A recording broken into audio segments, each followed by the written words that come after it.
Hello दोस्तों, हमारे YouTube channel में आप सभी का स्वागत है। तो इस वीडियो में हम एफकॉन्स इंफ्रास्ट्रक्चर स्टॉक के ऊपर डिस्कशन करने वाले हैं। काफ़ी सारे इंपॉर्टेंट टॉपिक्स को कवर करेंगे। फर्स्ट ऑफ ऑल कुछ अपडेट्स हैं जिनको हम डिस्कस करेंगे। तो यहाँ पर देखो एक अपडेट है न्यू ऑर्डर से रिलेटेड। कंपनी को एक न्यू ऑर्डर रिसीव हुई है। अगर यहाँ पर हम ये कहेंगे कि इस कंपनी को सिर्फ ऑर्डर मिली है तो ये बात थोड़ी सी गलत होगी। कहने का मतलब ये है कि एफकॉन्स एंड हिंदुस्तान प्रोजेक्ट के बीच एक ज्वाइंट वेंचर है, तो इस ज्वाइंट वेंचर को ये ऑर्डर मिली है।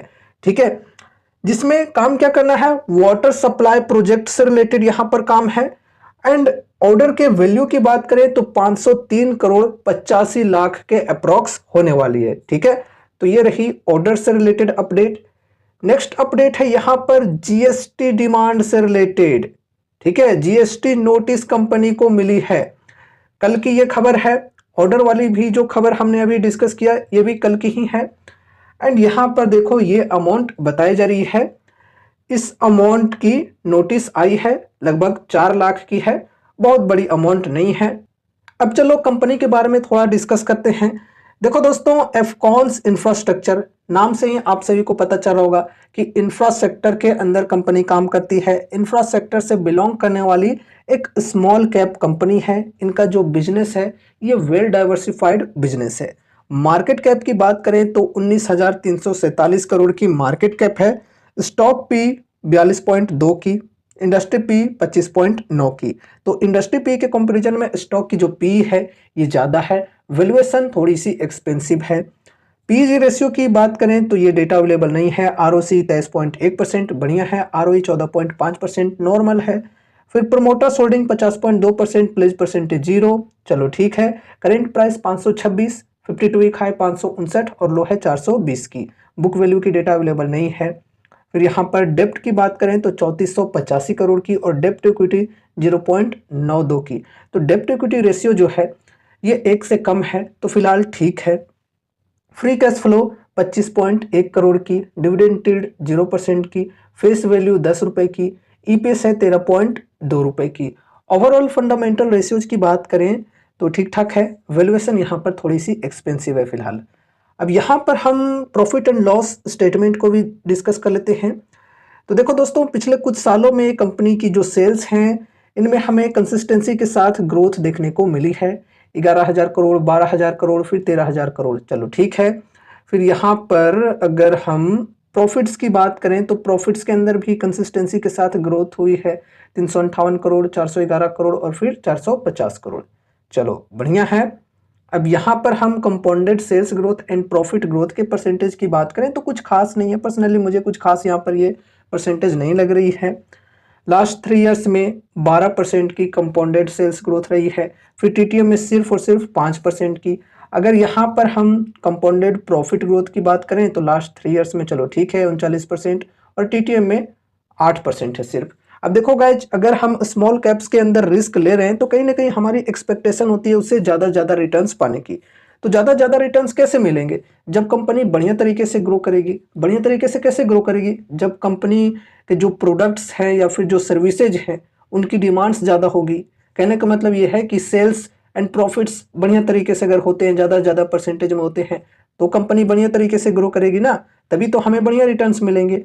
तो यहाँ पर अगर compounded sales growth and profit growth के अंदर कुछ खास ग्रोथ देखने को नहीं मिल रही है तो हमें उस हिसाब से ही रिटर्न्स मिल पाएंगे। ठीक है, क्योंकि उसी हिसाब से कंपनी के अंदर ग्रोथ होगी। अब देखो, स्मॉल कैप्स के अंदर अगर हम इन्वेस्टमेंट करते हैं तो एटलीस्ट डबल डिजिट्स के साथ होने चाहिए। और परसेंटेज की अगर हम बात करें तो ये मेरी पर्सनल चॉइस है कि एटलीस्ट 20 to 25% की यहाँ पर ग्रोथ मिलनी चाहिए। ठीक है, स्मॉल कैप्स की बात कर रहा हूँ सिर्फ। तो यहाँ पर उस हिसाब से देखा जाए तो मुझे ये ठीक नहीं लगेगा परसेंटेज। यहाँ भी फ्लक्चुएशन है। तो ये जो परसेंटेज है ये बढ़िया है, लेकिन यहाँ पर कम है टीटीएम में।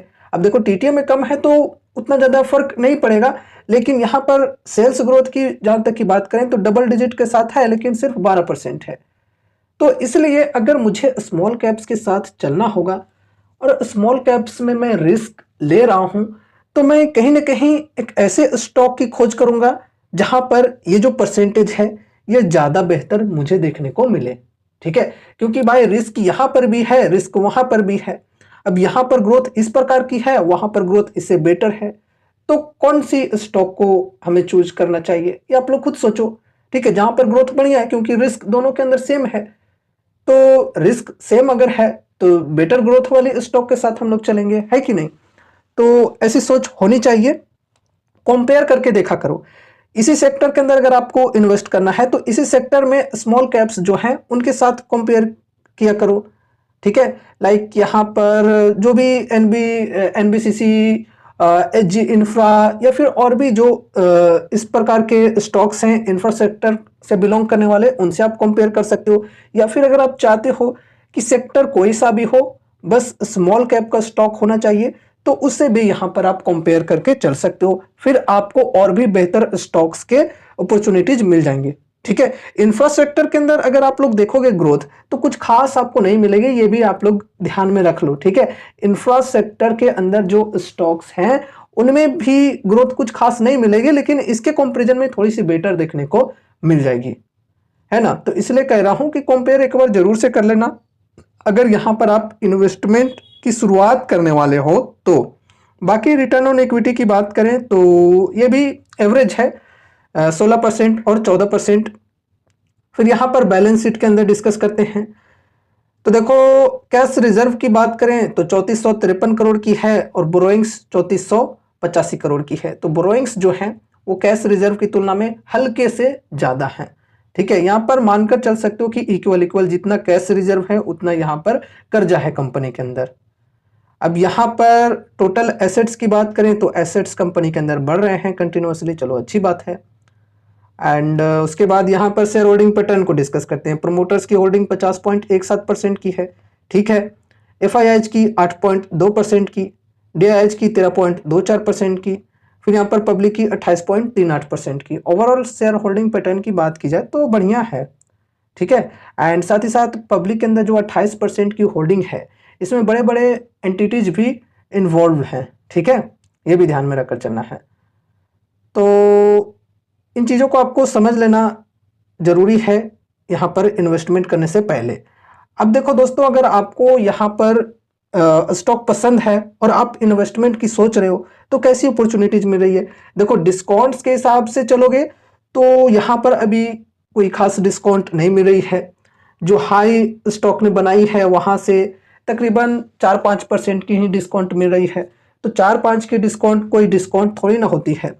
और स्मॉल कैप्स के अंदर जब गिरावटें चालू होती हैं तो 4-5 क्या यार इजिली 50-60% तक गिर जाते हैं स्टॉक्स। तो उसी हिसाब से मार्जिन ऑफ सेफ्टी हमें देखना जरूरी है, और मार्जिन ऑफ सेफ्टी के अनुसार हमें एटलीस्ट 20-25% की डिस्काउंट के साथ ही बाइंग करनी चाहिए स्मॉल कैप्स के अंदर। अब देखो ये कोई पत्थर की लकीर नहीं है कि ऐसा ही करना चाहिए। ये पर्सनली मैं अपनी स्ट्रेटेजी आपके साथ शेयर कर रहा हूँ। आपकी स्ट्रेटेजी अगर इस प्रकार की है कि एटलीस्ट 15 से 20% की डिस्काउंट अगर मिलती है तो वहां पर मैं बाइंग करता हूँ, फर्स्ट एसआईपी करता हूँ, तो वो भी सही है, ठीक है। अब यहाँ पर देखो चार्ट के अंदर हमें क्या देखने को मिला है कि एक मोमेंटम बनी हुई है। यहाँ पर देख सकते हो ट्रेंड लाइन को सपोर्ट ले लेकर प्राइस जो है ये मोमेंटम के साथ चलते जा रहा है। तो यहाँ पर मोमेंटम के साथ अगर कोई चलना चाहते हैं तो वो यहाँ पर पैसे लगाने की सोच सकते हैं, ठीक है, क्योंकि सपोर्ट के आसपास है। जो ट्रेंड लाइन है यहाँ पर, इसी ट्रेंड लाइन पर सपोर्ट लिए हुए है प्राइस फिलहाल। यहाँ पर आपको मैं जूम भी करके दिखा दे रहा हूँ, यहाँ पर देख सकते हो अभी यहाँ पे है प्राइस, ठीक है। तो आप चाहो तो मोमेंटम के साथ भी चल सकते हो, मोमेंटम को प्ले कर सकते हो। बाकी यहाँ पर देखो एक रेजिस्टेंस है, ये येलो वाली लाइन जो कि 554 की है, तो इसे ब्रेकआउट मिलना जरूरी है। इसे अगर ब्रेकआउट मिलता है तो स्टॉक के अंदर और भी बढ़िया तेजी आने की उम्मीदें होंगी, ठीक है। बाकी मोमेंटम के साथ अगर कोई चलना चाहते हैं तो वो यहाँ पर देख सकते हैं। डिस्काउंट के साथ चलना चाहते हैं तो अभी कुछ खास डिस्काउंट अवेलेबल नहीं है। अब देखो ये मोमेंटम अगर ब्रेक होता है, अगर ये मोमेंटम ब्रेक होता है तो फिर स्टॉक के अंदर बड़ी गिरावट हमें देखने को मिल सकती है। अगर नीचे साइड में ये ट्रेंड लाइन ब्रेक हो जाता है तो बढ़िया वॉल्यूम के साथ में, तो ठीक है, फिर स्टॉक के अंदर बहुत ही बड़ी डिस्काउंट मिल सकती है। तो डिस्काउंट के साथ अगर कोई चलना चाहते हैं तो अभी यहाँ पर थोड़ा वेट करके चलना होगा। बाकी यहाँ पर मोमेंटम वालों के लिए हमने डिस्कस कर लिया है, और यहाँ पर रेजिस्टेंस एंड सपोर्ट की लेवल्स कौन कौन से हैं वो हमने डिस्कस किया। रेजिस्टेंस है यहाँ पर फिलहाल 554 का और सपोर्ट है यहाँ पर ये ट्रेंड लाइन का। ठीक है, तो दोस्तों ये रही हमारी आज की वीडियो एफकॉन्स इंफ्रास्ट्रक्चर स्टॉक से रिलेटेड। एक भाई के काफ़ी ज़्यादा कमेंट्स आ रहे थे इस स्टॉक से रिलेटेड, तो इसलिए हमने ये वीडियो आज बनाया है। उम्मीद है कि इस वीडियो के माध्यम से आप सभी को कुछ यूजफुल इन्फॉर्मेशन मिले होंगे।